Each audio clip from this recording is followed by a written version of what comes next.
No dia 4 de setembro de 1964, um acidente causaria grande impacto na população de Nova Friburgo, no Rio de Janeiro. Um avião Vickers-Viscount, que realizava o voo VASP 141, chocou-se com o pico de uma montanha próxima, por volta das 4h30 da tarde. O avião havia decolado do aeroporto dos Guararapes, em Recife, e tinha como destino Congonhas, em São Paulo. Na época, o acesso ao lugar do choque da aeronave era muito difícil. Não havia ainda as trilhas que existem hoje. Isso era possível chegar ao local embrenhando-se na mata. Mas no momento do acidente, muitos na cidade viram o clarão da batida e algumas pessoas enfrentaram a subida para averiguar. Encontraram uma cena dantesca, destroços do avião, bagagens e pedaços de corpos por todos os lados. Hoje nós vamos analisar o acidente envolvendo o voo 141 da VASP. Meu nome é Comandante Cefas e você está no Bora Voar. Após a aquisição do Lloyd Aéreo Nacional em 1962, a VASP passou a voar para 22 estados e o Distrito Federal e ganhou projeção nacional. Mas a frota do Lloyd era antiga, composta por aeronaves a pistão. Eram 33 Curtiss C-46 Comando, 10 Douglas DC-4 e 4 Douglas DC-6. A maior parte dessa frota já precisava ser substituída. Além disso, a VASP tinha naquele momento uma frota composta por 7 tipos de aeronaves, o que encarecia a manutenção. Para substituir parte dessa frota, a empresa paulista comprou 10 Vickers-Viscount 701 usados.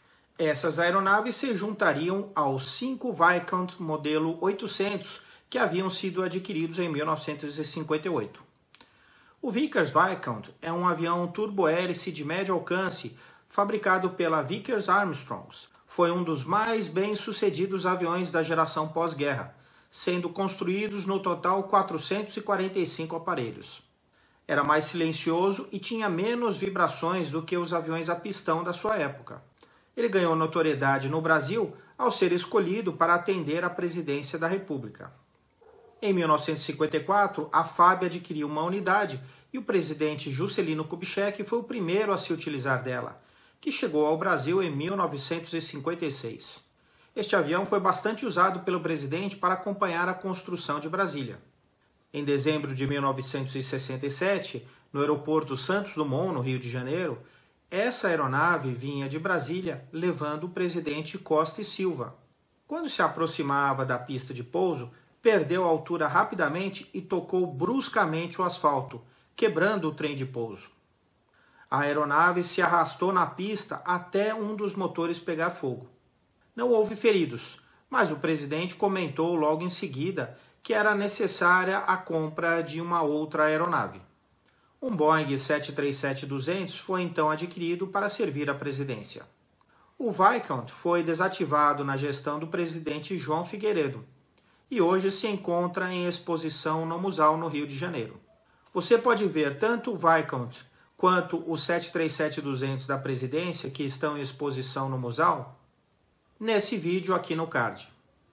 Na VASP, os Viscount operaram até 1969. O Viscount do voo 141 foi fabricado em 1955. Após 7 anos de operação na British European Airways, a aeronave foi vendida para a VASP, onde chegou no dia 25 de junho de 1963 e recebeu o prefixo Papá Papá Sierra Romeo Romeo. Até o acidente contava com cerca de 17.000 horas de voo. Ao decolar do aeroporto dos Guararapes, no Recife, o Viscount iniciou o voo VASP 141 de Recife para São Paulo, com escalas em Aracaju, Salvador, Vitória e Rio de Janeiro, transportando 34 passageiros e 5 tripulantes. O voo 141 estava sob a responsabilidade do comandante Aldemar Magalhães, que já contava com 6.786 horas de voo, sendo 428 horas no Viscount. Magalhães era oficial da reserva da FAB e tinha muita experiência nessa rota. O copiloto era o comandante José Edmilson Braga, que já contava com 5.944 horas de voo, sendo 432 no Viscount. Nessa rota, o comandante Braga tinha pouca experiência, pois a maior parte de suas horas de voo eram no DC-3, e somente o Viscount executava essa rota.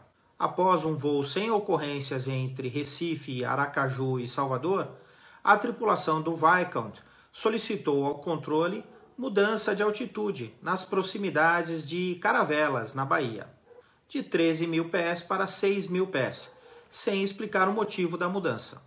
Porém, a altitude não foi alterada, porque a comunicação com o controle de voo de Salvador estava muito ruim e a aeronave não conseguiu ouvir a autorização. Assim, o Viscount permaneceu a 13.000 pés até as proximidades de Vitória. Não se sabe por que o comandante do Viscount solicitou essa descida. Muito provavelmente para evitar um mau tempo. Como não havia gravador de voz nem de dados, é impossível saber com certeza. Depois do pouso em Vitória, a aeronave foi preparada para a próxima escala no Rio de Janeiro. Após a decolagem, o Viscount nivelou a 6.000 pés e reportou Guarapari às 3h45. Às 4h10, o Viscount reportou Campos dos Goytacazes e 12 minutos depois reportou Macaé. Às 4h33, reportou posição Rio Bonito, 6.000 pés IMC.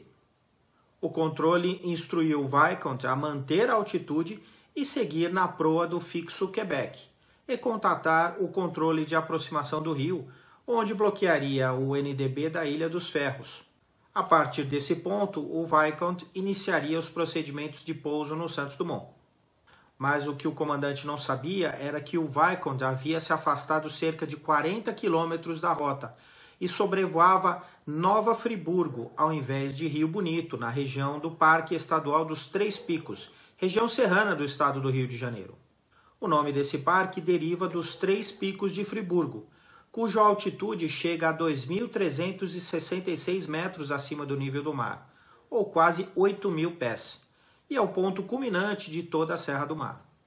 Por volta das 4h34, o Viscount se chocou contra o Pico da Caledônia, a 1.950 metros de altitude. É possível saber a velocidade exata no momento do choque, mas a velocidade de cruzeiro do Viscount era de mais de 500 km por hora.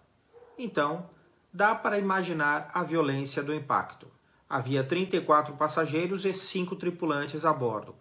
Todos tiveram morte instantânea. Naquela época, o principal meio de navegação por instrumentos era o NDB, Non-Directional Beacon. Um NDB é um transmissor de rádio localizado em um ponto conhecido que emite sinais em todas as direções. Esses sinais são recebidos por um equipamento a bordo da aeronave chamado ADF, Automatic Direction Finder. A aeronave sintoniza a frequência do NDB. O ADF exibe a direção que a aeronave deve seguir até o NDB, que em aviação chamamos de QDM. O NDB emite um sinal em código Morse que pode ser ouvido pelos pilotos. Assim, eles podem se assegurar de que estão captando o sinal do NDB correto. O piloto mantém a proa indicada pelo ponteiro do ADF até voar sobre o NDB, ou bloquear o NDB. Então o piloto sintoniza outro NDB e repete o processo até chegar ao seu destino. Os NDBs eram muito utilizados em procedimentos de aproximação para aeroportos, especialmente em condições de baixa visibilidade. Apesar de já estar fora de uso no Brasil, o seu conhecimento ainda é obrigatório no ensino de voo por instrumentos.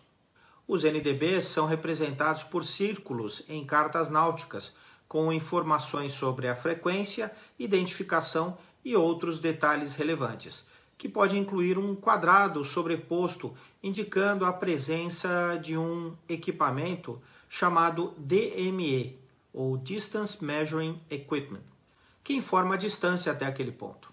No entanto, os sinais de NDB podem ser afetados por condições atmosféricas, terrenos montanhosos e interferências elétricas, especialmente em longas distâncias. Já foram relatados diversos acidentes em que tempestades elétricas causaram interferência no sinal do NDB, causando erros de navegação. Embora simples e de baixo custo, os NDBs são considerados muito imprecisos e foram substituídos gradualmente por sistemas mais modernos, como o VOR e o GPS. Hoje em dia, muitos aplicativos que utilizam o sinal de GPS fornecem a mesma informação de forma muito mais intuitiva, precisa e prática. No NextAtlas, por exemplo, basta clicar sobre o ponto que se deseja como referência e clicar no sinal de alfinete.